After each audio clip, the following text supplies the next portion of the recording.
तो जय हिंद दोस्तों, मैं आपका फौजी भाई मेरे चैनल टेक आर्मी पॉइंट में एक बार फिर से आप लोग का स्वागत है। तो दोस्तों इस वीडियो में आप लोग को बताऊंगा कि जो DGEME का वैकेंसी आया है, यानी कि ईएमई सेंटर यानी कि ईएमई जो कोर होता है दोस्तों, उसमें इंडियन आर्मी का परमानेंट भर्ती जो आई है उसका सिलेक्शन प्रोसेस क्या है, मतलब उसमें क्या क्या होता है, पहले दौड़ होता है कि रिटेन होता है, कि मतलब कैसे इसका सिलेक्शन प्रोसेस होता है, यानी कि पूरा भर्ती कैसे कराई जाती है। बाकी वीडियो सारे लोग यूट्यूब पे डाल दिए हैं कि इसका इतना वैकेंसी है, इसमें ऐसे है, लेकिन कोई क्लियर नहीं बता रहे कि इसका पहले क्या होता है, कितना इसका लंबाई मांगते हैं, मतलब सब चीज कोई कंफर्म नहीं बता पा रहा है दोस्तों। तो दोस्तों यदि आप भी ईएमई में फॉर्म भरना चाहते हो, यानी इंडियन आर्मी का हिस्सा बनना चाहते हो, तो प्लीज इस वीडियो को जरूर देखना दोस्तों। और दोस्तों यदि आप मेरे चैनल में नए हैं तो प्लीज मेरे चैनल को सब्सक्राइब करना, वीडियो को लाइक करना और अपने सारे दोस्तों में शेयर करना। तो चलो दोस्तों बिना समय गंवाए इस वीडियो में हम आगे बढ़ते हैं।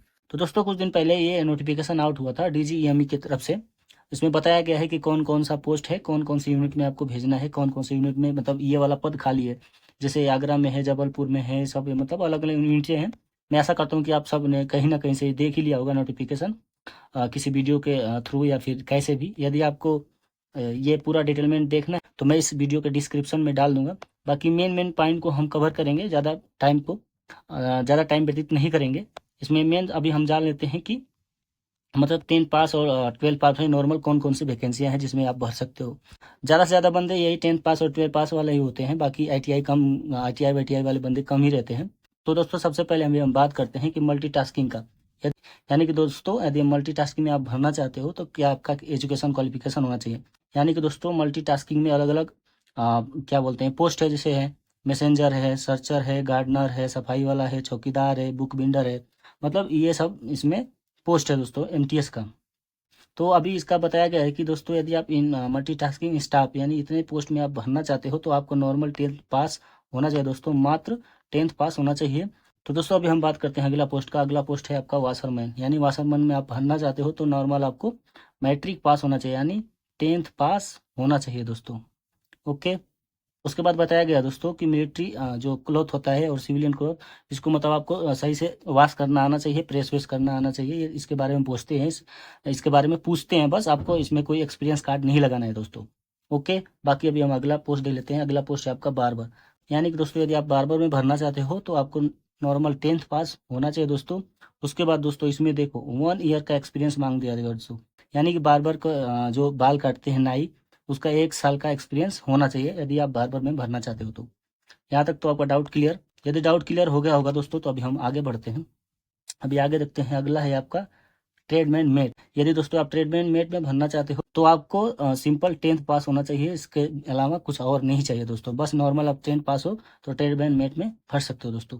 उसके बाद अगला आपका है कुक। यदि आप कुक में भरना चाहते हो दोस्तों तो नॉर्मल आपको सिंपल 10th पास होना चाहिए, और उसके बाद कुकिंग में आपको नॉलेज होना चाहिए। इंडियन कुकिंग जो है इसमें नॉलेज होना चाहिए कि सब्जी कैसे बनता है, कितना तेल पड़ता है, कितना नमक पड़ता है, इसके बारे में आपको पता होना चाहिए। इसको सवाल पूछा जाएगा दोस्तों, इसमें एक्सपीरियंस कार्ड नहीं मांगा है कुक का। उसके बाद अगला है आपका फायरमैन। यदि आप फायरमैन में भरना चाहते हो दोस्तों तो इसमें नॉर्मल 10th पास होना चाहिए। उसके बाद इसके बारे में आपको नॉलेज होना चाहिए फायरमैन में। जैसे फायरमैन का क्या है दोस्तों, मेन काम होता है आग बुझाना। आग लग गई कहीं तो उसको आग बुझाना होता है। तो मान लो आग लग गई तो आग कितने प्रकार का होता है, आग कैसे बुझेगा, कोई घर में आदमी फंस गया तो उसको कैसे निकालना है, मतलब इसके बारे में सवाल जवाब होता है, बस इतना जान लेना दोस्तों। ओके। उसके बाद बताया गया दोस्तों फायर इंजन ड्राइवर का, यानी फायर इंजन ड्राइवर में आती है। आप भरना चाहते हो तो आपको नॉर्मल मैट्रिक पास होना चाहिए। उसके बाद 3 साल का आपको हैवी ड्राइविंग लाइसेंस एक्सपीरियंस होना चाहिए दोस्तों, यानी कि ड्राइविंग लाइसेंस आपका हैवी वाला होना चाहिए, और 3 साल का एक्सपीरियंस भी होना चाहिए दोस्तों। तो दोस्तों अगला पोस्ट है आपका सिविलियन मोटर ड्राइवर। यदि आप इसमें भरना चाहते हो तो नॉर्मल आपको मैट्रिक पास यानी 10th पास होना चाहिए, और आपका ड्राइविंग लाइसेंस होना चाहिए हैवी वाला दोस्तों, बताया दिया गया है हैवी ड्राइविंग लाइसेंस होना चाहिए। उसके बाद अगला पोस्ट है आपका LDC, यानी कि लोअर डिवीजन क्लर्क, यानी इसमें भरना चाहते हो, क्लर्क में भरना चाहते हो तो क्लास 12 यानी 12 पास होना चाहिए। और उसके बाद आपको टाइपिंग भी करना आना चाहिए दोस्तों। 35 वर्ड प्रति मिनट इंग्लिश में और 30 वर्ड प्रति मिनट हिंदी में करना आना चाहिए टाइपिंग दोस्तों। ओके। तो दोस्तों अगला पोस्ट आप लोग के लिए होने वाला है स्टोर कीपर, यानी स्टोर कीपर में आप फॉर्म को अप्लाई करना चाहते हो तो नॉर्मल आपको क्लास 12th पास होना चाहिए, यानी 12 पास होना चाहिए दोस्तों। उसके अलावा कुछ आपको और डॉक्यूमेंट नहीं देना दोस्तों। तो दोस्तों अगला पोस्ट आप लोग के लिए होने वाला है फिटर, टीन कॉपर, अल्फोस्टर, होल्डर, वेल्डर और व्हीकल मैकेनिक, यानी कि दोस्तों इन पूरे पोस्ट में यदि आप अप्लाई करना चाहते हो तो आपको ITI पास होना चाहिए दोस्तों, या फिर आप एक सर्विसमैन हो तो इसमें अप्लाई कर सकते हो दोस्तों।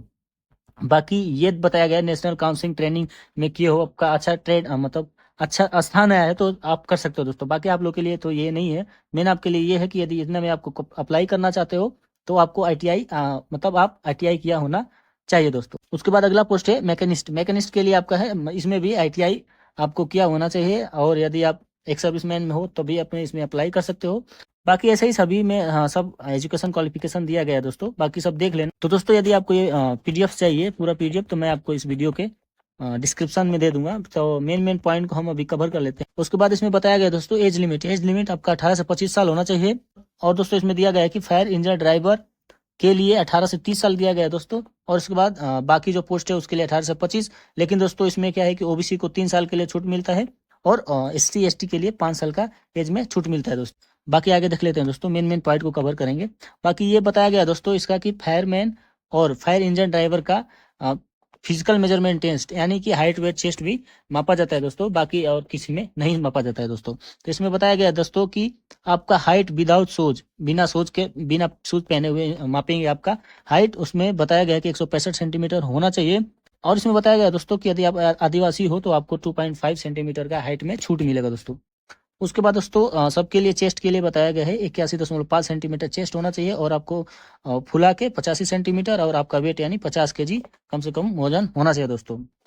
बाकी इसमें फिजिकल के लिए बताया गया है दोस्तों कि इसमें कैरी बैग जो होता है 63.5 kg का बैग होता है, जिसमें क्या बोलते हैं वो छोटा बोरी होता है, सैंड बैग बोलते हैं उसको। उसमें 63.5 kg का रेत होता है, उसको उठा के 183 मीटर जाना होता है 96 सेकेंड में। यानी कि आपको 63.5 kg का वेट लेके 183 मीटर 96 सेकेंड में जाना है दोस्तों। उसके बाद बताया गया क्लियरेंस 2.7 मीटर, यानी कि आपको लॉन्ग जंप बोलते हैं, जो गड्ढा होता है नीचे गड्ढा खोदा होता है वो होता है 2.7 मीटर का दोस्तों, उसको पार करना होता है दोस्तों, जिसको लॉन्ग जंप बोलते हैं। बाकी अगला दिया गया आप लोग के लिए क्लाइंबिंग 3 मीटर, यानी कि दोस्तों ऐसे एक रस्सा होता है क्लाइंबिंग समथिंग 10 फीट होता है, इसको पकड़ के चढ़ना होता है दोस्तों। तो दोस्तों अभी मैं आशा करता हूँ कि यहाँ तक आपका डाउट सारा क्लियर हो गया होगा। यदि डाउट क्लियर हो गया होगा तो अभी हम आगे देखते हैं कि मेन इसका सिलेक्शन प्रोसेस क्या है, यानी पहले क्या होगा। तो दोस्तों मैं आपको बता दूं कि सबसे पहले दोस्तों इसका होता है रिटेन। ये आप कहीं लिख लेना दोस्तों, सबसे पहले इसका होगा दोस्तों रिटेन। उसके बाद होगा फिजिकल दोस्तों, फिजिकल, ठीक है दोस्तों। सेकंड में होगा फिजिकल, और उसके बाद होगा फिजिकल के बाद तुरंत होगा ट्रेड टेस्ट, यानी जिस ट्रेड में आप भरे हो दोस्तों उसका होगा ट्रेड टेस्ट। ओके दोस्तों, यहाँ तक तो आपका सारा डाउट क्लियर। उसके बाद ट्रेड टेस्ट के बाद दोस्तों आपका होगा मेडिकल दोस्तों। ओके, यहाँ तक भी आपका डाउट क्लियर। उसके बाद मेडिकल के बाद दोस्तों आपका होता है DV यानी डॉक्यूमेंट वेरिफिकेशन। उसके बाद फाइनली आपका हो जाता है सिलेक्शन दोस्तों। यानी कि दोस्तों सबसे फर्स्ट में आपका होगा रिटेन, सेकेंड में होगा फिजिकल, और थर्ड में होगा आपका ट्रेड टेस्ट, यानी जिस ट्रेड में हो, जैसे फायरमैन में हो, कुक में हो, चाहे जो भी ट्रेड है दोस्तों, जिस ट्रेड में आप फॉर्म को अप्लाई किए हो उस ट्रेड का टेस्ट होगा, उसमें पूछा जाएगा।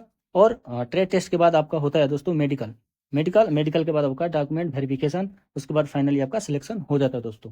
तो चलो दोस्तों, मैं आशा करता हूँ कि जितना आपका डाउट था क्लियर हो गया होगा। तो चलो साथियों, मैं आशा करता हूं कि मेरे द्वारा बताई गई ये इन्फॉर्मेशन आपको समझ में आया होगा। तो दोस्तों यदि ये इन्फॉर्मेशन आपको समझ में आया होगा तो प्लीज वीडियो को एक लाइक जरूर कर देना, और चैनल को सब्सक्राइब कर देना दोस्तों। तो दोस्तों मैं आप लोग से ये कहूंगा कि फॉर्म को जल्दी से जल्दी ऑफलाइन ले लो, लेके उसको फॉर्म को भर लो, फिलअप करके रख दो। जैसे ही उसका डेट आएगा उसको तुरंत ही पोस्ट ऑफिस से भेज देना दोस्तों। और हाँ दोस्तों, इस फॉर्म को भरने का डेट समथिंग 1 जनवरी से शायद आने वाला है, कंफर्म नहीं है दोस्तों, मैं कंफर्म नहीं बता सकता। तो दोस्तों ये कंफर्म नहीं है कि 1 ही जनवरी से होगा, लेकिन मतलब एक आशा कर रहे हैं कि शायद 1 जनवरी से स्टार्ट हो जाएगा, और 21 दिन का जो ड्यूरेशन दिया गया है कि इसी के बीच में आप लोग को फॉर्म को मतलब भेजना है पोस्ट ऑफिस। और हाँ दोस्तों, एक बात जरूर आप लोग ध्यान देना, जब आप फॉर्म को छोड़ने जाओगे पोस्ट ऑफिस में, जिस एड्रेस पे मतलब डालना है वहाँ पे आपको भेजना है। मतलब उस पोस्ट को स्पीड पोस्ट नहीं करना दोस्तों, नॉर्मल ही पोस्ट करना, जैसे नॉर्मल पोस्ट को भेजते हैं वैसे ही भेजना, बाकी स्पीड पोस्ट नहीं करना, नहीं तो आपका फॉर्म रिजेक्ट हो जाएगा दोस्तों। ये बात जरूर ध्यान रखना। बाकी आपका फॉर्म को भेजने का ड्यूरेशन है 21 से 28 दिन के बीच में भेज देना है। यदि नहीं भेज रहे हो तो आपको फॉर्म वापस आ जाएगा दोस्तों। तो चलो दोस्तों, आज के लिए बस इतना ही, मिलते हैं किसी नेक्स्ट वीडियो में। जय हिंद, जय भारत।